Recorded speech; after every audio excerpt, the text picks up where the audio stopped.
नमस्कार। आज का विषय basic food groups home science के स्टूडेंट्स के लिए, BA part second home science के स्टूडेंट्स के लिए एक बहुत ही इम्पॉर्टेंट टॉपिक, जिसमें कि हम जानेंगे विभिन्न भोज्य समूहों के बारे में, आधारभूत भोज्य समूहों के बारे में।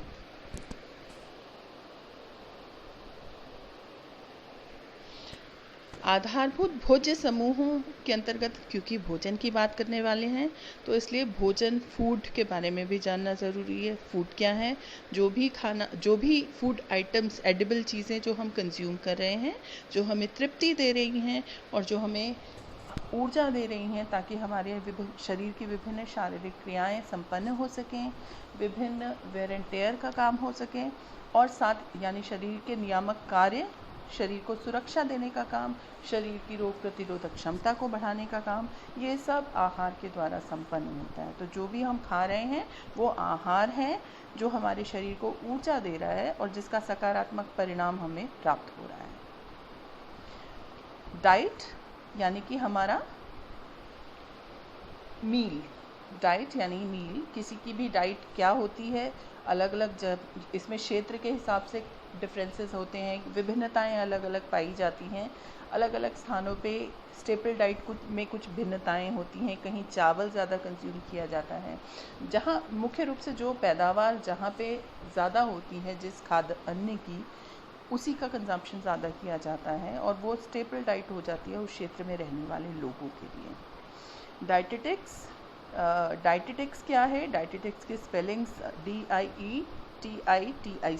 डाइटेटिक्स क्या है? बेसिकली पूरा अध्ययन, एक पूरी science, the practical application of principles of nutrition, यानी कि व्यावहारिक तौर पे जब हम आहार और पोषण के सिद्धांतों को लागू करते हैं तो उसे हम डाइटेटिक्स साइंस के रूप में समझ सकते हैं। तो इसमें आहार आयोजन भी सम्मिलित है और किस प्रकार से विभिन्न आहार हमारे शरीर के लिए आवश्यक हैं, क्या प्रभाव हमारे शरीर पर डालते हैं। बहुत एक विस्तृत अपने आप में क्षेत्र है जिसका अध्ययन डाइटेटिक्स के अंतर्गत किया जाता है। कम्युनिटी न्यूट्रिशन के बारे में बात करें तो ये practical application of the nutritional knowledge to promote health and wellbeing of individuals, groups और कम्युनिटी, यानी कि एक किसी समुदाय विशेष में जब इन आहार और पोषण के सिद्धांतों को हम व्यवहारिक रूप प्रदान करते हैं जिससे कि उस समुदाय के लोगों के स्वास्थ्य के ऊपर अच्छा असर पड़ सके, सकारात्मक परिवर्तन ला सके, तो ये क्योंकि ये समुदाय विशेष हो जाता है, इसीलिए इसे कम्युनिटी न्यूट्रिशन कहते हैं। सामुदायिक स्वास्थ्य, सामुदायिक पोषण कह सकते हैं इसको। अब एक हेल्दी डाइट क्या है? हम शुरू से ही बच्चा जब स्कूल में होता है, छोटा होता है, पैदा होता है, तभी से हम एक स्वस्थ डाइट के बारे में हम बात करते हैं। स्वस्थ डाइट क्या होती है? यानी कि हेल्दी डाइट क्या होनी चाहिए? ऐसी डाइट जो शरीर के लिए आवश्यक पोषक तत्वों को पूर्ण कर सके। और पोषक तत्व कौन से होते हैं ये हमने पिछले वीडियो में जाना था। मैक्रोन्यूट्रिएंट्स और माइक्रोन्यूट्रिएंट्स दो प्रकार के प्रमुख वर्ग हो सकते हैं जिन्हें हमें समझना आवश्यक है। मैक्रोन्यूट्रिएंट्स क्या हैं? ऐसे पोषक तत्व जो थोड़ी अधिक मात्रा में हमारे शरीर के द्वारा जिनकी मांग होती है, हमारे शरीर की विभिन्न क्रियाओं को संपन्न करने के लिए जो थोड़ी अधिक मात्रा में आवश्यक होते हैं, जैसे कि प्रोटीन, कार्बोहाइड्रेट्स, फैट्स, ये सब मैक्रोन्यूट्रिएंट्स के अंतर्गत आ जाते हैं। और दूसरा वर्ग क्या होता है? माइक्रोन्यूट्रिएंट्स। माइक्रोन्यूट्रिएंट्स यानी कि जो ट्रेसेस में चाहिए, मिनरल्स जैसे कि ट्रेसेस में चाहिए होते हैं, खनिज लवण जिन्हें हम कहते हैं, विटामिन्स, वाइटमिन्स, जो कि आवश्यक हैं एक निश्चित मात्रा में, बहुत ज़्यादा मात्रा भी नहीं चाहिए, लेकिन जितनी निर्धारित RDA में सुझावित मात्रा है उतनी ज़रूर चाहिए ताकि शरीर के विभिन्न कार्य सुचारू रूप से संपन्न हो सकें। तो हमारी हेल्दी डाइट कैसी होनी चाहिए? जिसमें पर्याप्त मात्रा में मैक्रोन्यूट्रिएंट्स भी हो और माइक्रोन्यूट्रिएंट्स भी हो। तो यानी कि एक बैलेंस डाइट होनी चाहिए जिसमें सभी पोषक तत्व निर्धारित मात्रा में सही अनुपात में उपस्थित हों, जो हमारे शरीर की रोग प्रतिरोधक क्षमता में वृद्धि करें, विभिन्न रोगों से लड़ने के लिए शक्ति प्रदान करें, यानी जो डिज़ीज़, बीमार होने की संभावना है उसको कम करें, और जो सेफ़ हों कंज्यूम करने के लिए। बहुत ज़्यादा कुछ फूड प्रोडक्ट्स ऐसे भी होते हैं जिनको अगर हमने अधिक मात्रा में कंज्यूम कर लिया तो उससे टॉक्सिसिटी हो सकती है या उसका कुछ दुष्प्रभाव हमारे शरीर पे देखने पे मिल सकता है। तो ऐसा नहीं होना चाहिए, वो सेफ़ होने चाहिए कंज्यूम करने के लिए। तो ये सब हेल्दी डाइट के डायमेंशंस हो सकते हैं, उसके कंटेंट्स हो सकते हैं, जो कि एक बैलेंस डाइट होनी चाहिए और सही न्यूट्रिशन के लिए जो ज़रूरी है। अब इसके लिए क्या ज़रूरी है, हमें कुछ आधारभूत भोज्य समूहों या कुछ वर्गों की बात करनी भोज्य वर्गों की बात करनी पड़ेगी, जो कि हमारे आहार का हिस्सा होना आवश्यक है। जैसे कि हमारे संस्कृति में विभिन्नताएं हैं, वैसे ही हमारे भोजन में भी विभिन्नताएं हैं। और भोजन में जो विभिन्नता होती हैं उसमें अलग अलग फूड ग्रुप्स में से अलग अलग चीज़ें जो उसके कंटेंट्स हैं उनको हम अपनी थाली में सम्मिलित करते हैं। तो हम जब भी क्या कहते हैं कि थाली कैसी होनी चाहिए, विभिन्न रंगों से परिपूर्ण होनी चाहिए, क्योंकि हर रंग की सब्ज़ी में, हर रंग के फल में कुछ अलग न्यूट्रिएंट्स हैं, विटामिन्स हैं, मिनरल्स हैं। किसी भी चीज़ को टोटली विड्रॉ करना यानी कि अपनी डाइट में से हटा देना या बहुत ज़्यादा मात्रा में शामिल करना, दोनों ही हमारे स्वास्थ्य के ऊपर दुष्प्रभाव डाल सकते हैं। तो बेसिक फूड ग्रुप्स के बारे में अलग अलग वर्गीकरण किया गया है एग्रीकल्चरल डिपार्टमेंट के द्वारा, Indian council of medical research के द्वारा, जो एक आम व्यक्ति के लिए आवश्यक हैं। तो हम ऐसे 6 ग्रुप्स में इसको समझ लेते हैं, बांट लेते हैं, और ये किसी भी रूप में जब हम आहार आयोजन करेंगे तो इन भोज्य समूहों के बारे में जानकारी और पर्याप्त मात्रा में इनको इंक्लूड करना भोजन में ये बहुत आवश्यक है। एक एक करके इसके ऊपर चर्चा करते हैं। तो सबसे पहला क्या है, bread, serial, rice and pasta, यानी कि जितने भी अनाज आते हैं वो इस पहली श्रेणी में आ जाते हैं। वो सभी जैसे कि गेहूँ, चावल, गेहूँ से बनी हुई चीज़ें जैसे कि दलिया, सूजी, पोहा, पास्ता या विभिन्न प्रकार की ब्रेड, मैदा जैसे आ जाएगा इसी के अंतर्गत, अलग अलग प्रकार की ब्रेड, पाव, ये सभी इसी श्रेणी में आ जाएंगे। एक एक करके अभी हम हर भोज्य समूह के बारे में बात करेंगे।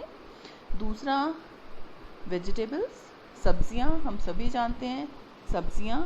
और तीसरी श्रेणी है फ्रूट्स यानी कि फल। अलग अलग रंगों के फल होते हैं, सिट्रस फ्रूट्स होते हैं, रसीले फल होते हैं, पल्पी फ्रूट्स होते हैं, जो गूदे वाले फल होते हैं, लाल रंग के फ्रूट्स होते हैं। तो ये अलग अलग पोषक तत्व, विभिन्नता लिए हुए फ्रूट्स को हम आहार में सम्मिलित करें, ये तीसरी श्रेणी है फ्रूट्स की। चौथी श्रेणी दूध और दूध से बने पदार्थ यानी कि मिल्क एंड डेयरी प्रोडक्ट्स। इसमें दूध से बनी हुई सभी चीज़ें, दूध, मलाई, चीज़, दही, मावा, ये सभी चीज़ें इसमें सम्मिलित हो जाएंगी। और इसके बाद क्या आ जाता है, milk and milk dairy products के बाद अगली श्रेणी आ जाती है meat, poultry, fish, eggs, nuts and legumes, यानी कि जो नॉन वेजिटेरियन है वो ये कंज्यूम कर सकते हैं मांसाहारी के लिए, meat, fish, poultry, fish, eggs, और इसी के इक्विवेलेंट माना गया है वेजिटेरियन के लिए नट्स एंड लेग्यूम्स, यानी कि जो बीज होते हैं, बीज और लेग्यूम्स जैसे कि छोले, राजमा, और नट्स जैसे कि अखरोट, बादाम, ये सब उसके उदाहरण हो जाएंगे। और छठी श्रेणी जो आ जाएगी वो है फैट्स, ऑयल्स एंड स्वीट्स, यानी कि वसा, वसीय पदार्थ, तेल और मीठी चीज़ें, स्वीट्स। तो इस प्रकार से ये सभी 6 वर्ग के भोज्य समूह के जो खाद्य पदार्थ हैं वो हमारे आहार में, हमारी प्लेट में सम्मिलित होना आवश्यक है, क्योंकि ये विभिन्न पोषक तत्वों से परिपूर्ण होते हैं जो हमें स्वस्थ बनाए रखने के लिए आवश्यक हैं। एक एक करके इस पर चर्चा करते हैं। सबसे पहले cereals and grains. Cereals and grains जितने भी जो ये स्टेपल डाइट होती है, स्टेपल क्रॉप्स होती हैं, यानी जिस क्षेत्र में ज़्यादा क्वांटिटी में, ज़्यादा मात्रा में हम इसको कंज्यूम करते हैं, जहाँ जो ज़्यादा उपज होती है वही वहाँ का स्टेपल क्रॉप होता है, और ये ऊर्जा के प्रमुख स्रोत होते हैं। और प्रमुख रूप से जैसे कि हम सभी कंज्यूम करते हैं, उपभोग करते हैं, रोटी चावल जो हमारे आहार का एक अभिन्न अंग है और हमें सबसे ज़्यादा ऊर्जा देने का काम करते हैं। तो कार्बोहाइड्रेट के अंतर्गत श्रेणी में आते हैं सीरियल्स एंड ग्रेन्स, ऊर्जा देने का काम करते हैं। साथ ही साथ ये विभिन्न विटामिन और खनिजों के से परिपूर्ण होते हैं जो शरीर की क्रियाओं को बनाए रखने के लिए ज़रूरी होते हैं। दूसरी श्रेणी आ जाती है वेजिटेबल्स की। वेजिटेबल सब्जियां हम सभी खाते हैं, हमारे भोजन का एक अभिन्न अंग है। वेजिटेबल्स, अब वेजिटेबल में जो पौधे का अलग अलग हिस्सा है उसे हम वेजिटेबल के रूप में उपभोग कर सकते हैं, और बहुत सारी भिन्नताएं हैं। कोई फ्रूट भी है लेकिन हम उसे वेजिटेबल के रूप में खाते हैं, जैसे कि टमाटर, कहने को वो फ्रूट है टेक्निकली, लेकिन हम उसे सब्जी समझ के और सब्जी के रूप में खाते हैं। तो पौधे के अलग अलग भागों से हमें प्राप्त होती है सब्ज़ी, जैसे कि उसकी जड़ से प्राप्त होती है, रूट्स एंड ट्यूबर्स से क्या मिलता है, आलू है, शलजम है, गाजर है। फिर बल्ब होता है, जो अनियन, जो उसका हिस्सा होता है बल्ब प्लांट का, अनियन उससे मिलती है, प्याज जैसे को बोलते हैं हम।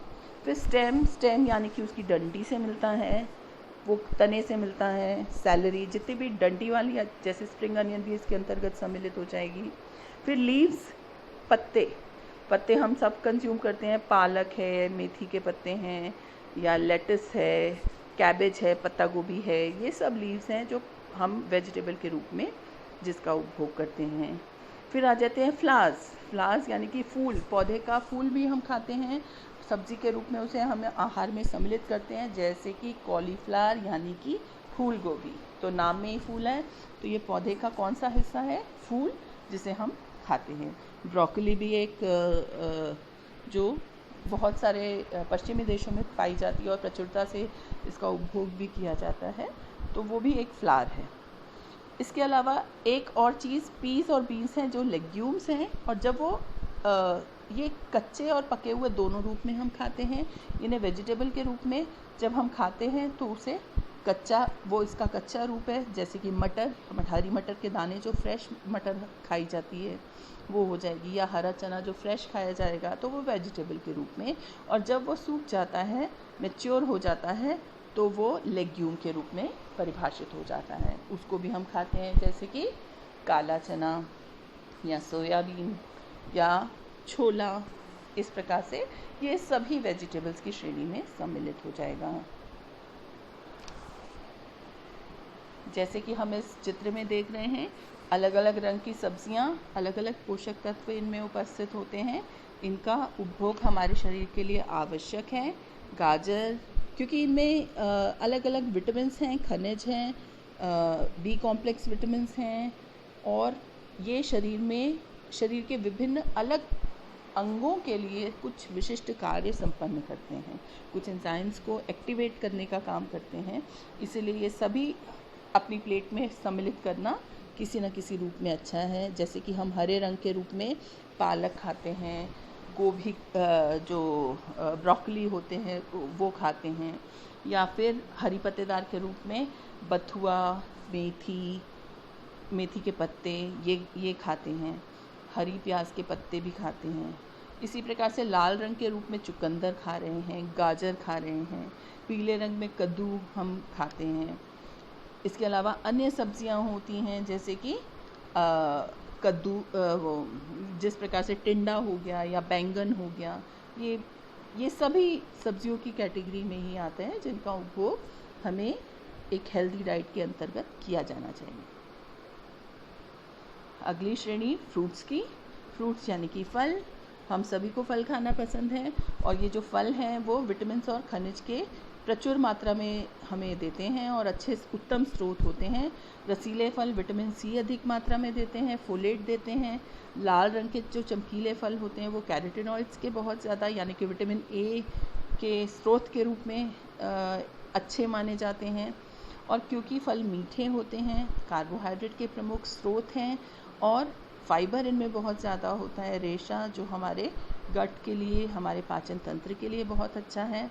इसीलिए हमें आहार में प्रचुर मात्रा में फलों को सम्मिलित करना चाहिए, जिससे कि ये हमें विभिन्न खनिज और विटामिन्स दे सकें और हमें ऊर्जा दे सकें अपने शरीर के कार्यों को संपन्न करने के लिए।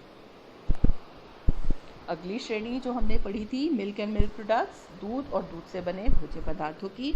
इसके अंतर्गत सभी चीज़ें सम्मिलित हो जाएंगी, जैसे कि दूध, दही, चीज़, ये सभी इसके अंतर्गत सम्मिलित होती हैं और प्रोटीन और कैल्शियम के उत्तम स्रोत होती हैं। बी कॉम्प्लेक्स विटामिन्स भी इसमें प्रचुर मात्रा में हैं और fat soluble vitamins, vitamin A, vitamin D, ये भी प्रचुर मात्रा में हैं। तो milk and milk products growth से जुड़े हुए, शारीरिक वृद्धि से जुड़े हुए महत्वपूर्ण भोज्य समूह हैं, जो कि बच्चों में बहुत ज़्यादा लोकप्रिय होते हैं और उनकी शारीरिक वृद्धि के लिए ज़रूरी भी होते हैं। अगली श्रेणी meat, fish, poultry, eggs, nuts and legumes, यानी कि जो ये इसमें बहुत सारे विस्तृत क्षेत्र के फूड आइटम्स सम्मिलित हो जाते हैं। जो मांसाहारी हैं और मांस का उपभोग करते हैं, विभिन्न प्रकार के मीट या पोल्ट्री, फिश, अंडे, ये सभी चीज़ें खाते हैं। प्रोटीन अधिक मात्रा में इनमें होता है, रिच टोटल प्रोटीन है इसके अंदर और कार्बोहाइड्रेट की मात्रा कम होती है। और इसके अलावा होते हैं नट्स एंड ऑयल सीड्स, यानी कि नट्स एंड लेग्यूम्स, जैसे कि नट्स से तात्पर्य है अखरोट, बादाम। सीड से क्या तात्पर्य है? सीड्स यानी कि जैसे तिल हो गया या फ्लैक्स सीड्स हो गए, अलसी के बीज बोलते हैं जिसे, इसके अंतर्गत आ जाएंगे। ये भी vitamins, proteins, iron, niacin, B complex vitamin, B12 विशेष रूप से इसके प्रचुर मात्रा में इनमें होता है और ये अच्छे स्रोत हैं। नट्स एंड सीड्स, नट्स जैसे अभी हमने बात की कि उनके अंदर एक असेंशियल ऑयल, क्या कहें कि ऐसे ऑयल्स होते हैं, तेल बीज कहते हैं जिसे, जो कि शरीर में फैट सोल्यूबल विटामिन, वसा में घुलनशील विटामिन्स के डाइजेशन के लिए, एब्जॉर्प्शन के लिए आवश्यक होते हैं। तो इसमें ऊर्जा की मात्रा अधिक है। प्रोटीन, विटामिन्स, मिनरल्स, ये सभी इन नट्स में, सीड्स में सम्मिलित होती हैं और ये अच्छे गुड कोलेस्ट्रॉल के स्रोत माने जाते हैं। हाई फाइबर कंटेंट भी होता है, वसीय तत्व भी इसमें अधिक मात्रा में होते हैं। उदाहरण बादाम, अखरोट, जितने भी और ब्राज़ीलियन नट्स हैं, हेज़लनट हैं, फिर सूरजमुखी के बीज, तिल या कद्दू के बीज या मगज जिसे हम कहते हैं, खरबूजे के बीज, ये सभी इसके उदाहरण हैं। शाकाहारी वर्ग के लिए महत्वपूर्ण प्रोटीन का स्रोत है लेग्यूम्स जैसे कि छोले, राजमा, ये सब सीड का जो खाद्य हिस्सा है, एडिबल सीड्स हैं, जिसके अंतर्गत सूखी हुई मटर आ जाएगी, बीन्स आ जाएगी या लेंटिल्स, विभिन्न प्रकार की साबुत दालें, ये सभी इसके चना, ये सभी इसके अंतर्गत सम्मिलित होंगी।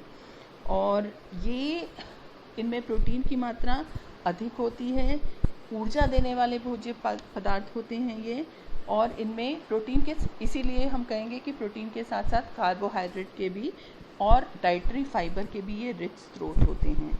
तो ये इनमें फैट कम होता है, वसा कम होता है, लेकिन प्रोटीन अच्छी प्रचुर मात्रा में होता है। विटामिन्स और खनिजों के भी ये उत्तम स्रोत हैं। फैट्स, ऑयल्स एंड स्वीट्स, अभी हमने जाना। फैट्स यानी वसा, ऑयल्स यानी तेल, स्वीट्स इसको भी क्लब कर दिया गया है एक श्रेणी में, जिससे कि क्योंकि ये हाई कैलोरी फूड्स हो गए। फैट से भी 9 कैलोरीज पर ग्राम ऑफ फैट मिलता है। तो शुगर है, चीनी, गुड़, शहद, ये सब इसके स्रोत हैं। इनकी आवश्यकता मुख्य रूप से खाने में विविधता लाने के लिए, फ्लेवर लाने के लिए इस्तेमाल किया जाता है और ये महत्वपूर्ण है कि इनसे खाना बहुत रुचिपूर्ण बनता है। साथ ही साथ वसा में घुलनशील विटामिन्स के अवशोषण के लिए फैट्स, ऑयल्स ज़रूरी हैं। इंस्टेंट एनर्जी के लिए, शरीर को तुरंत ऊर्जा देने के लिए स्वीट्स भी ज़रूरी हैं। तो हालांकि बहुत बार इनको एम्प्टी कैलोरी फूड के रूप में भी परिभाषित कर दिया जाता है, क्योंकि इनके उपभोग के साथ ही हमें पोषक तत्व और अधिक नहीं मिलते, ऊर्जा की मात्रा रिलेटिवली ज़्यादा मिलती है, इसीलिए इन्हें कभी कभी एम्प्टी कैलोरी फूड के रूप में भी कहा जाता है। तो इस प्रकार से आज के इस सेशन में हमने जाना कि विभिन्न आधारभूत भोज्य समूह क्या होते हैं, उसके कंटेंट्स क्या क्या होते हैं, उसके स्रोत क्या क्या होते हैं। भारत का एक बहुत ही एस्टीम्ड संगठन Indian council of medical research, उसने भी वर्गीकरण किया है। थोड़ा बहुत इनके श्रेणियों में लेके थोड़ा बहुत फेरबदल है, लेकिन मुख्य रूप से यही कंटेंट्स हैं जिन्हें सम्मिलित किया गया है। तो जैसे कि ICMR ने मुख्य रूप से पहला ग्रुप बनाया है अनाज का, दूसरा है दालों का, तीसरा दूध और दूध से बने पदार्थ और मांस समूह का, इन दोनों को वर्गीकृत कर दिया है। और उसके बाद चौथा फल और सब्जियों का कंबाइंड है, जिसमें 3 सेक्शंस हैं, फल, हरी पत्तेदार सब्जियां या अन्य सब्जियां, फल। और 5वां ग्रुप बनाया है वसा और शक्कर का। तो इस प्रकार से ये भिन्नताएं अलग अलग श्रेणीबद्ध तरीके से हमें मिलती हैं। मुख्य रूप से अगर हम बैलेंस डाइट की, संतुलित आहार की बात करें, तो हमें ये हमारा प्रयास रहना चाहिए कि सभी भोज्य समूहों में से हम पर्याप्त मात्रा में सर्विंग अपने आहार में, अपनी प्लेट में सम्मिलित करें, ताकि हमें सही रूप में पोषण प्राप्त हो सके। धन्यवाद।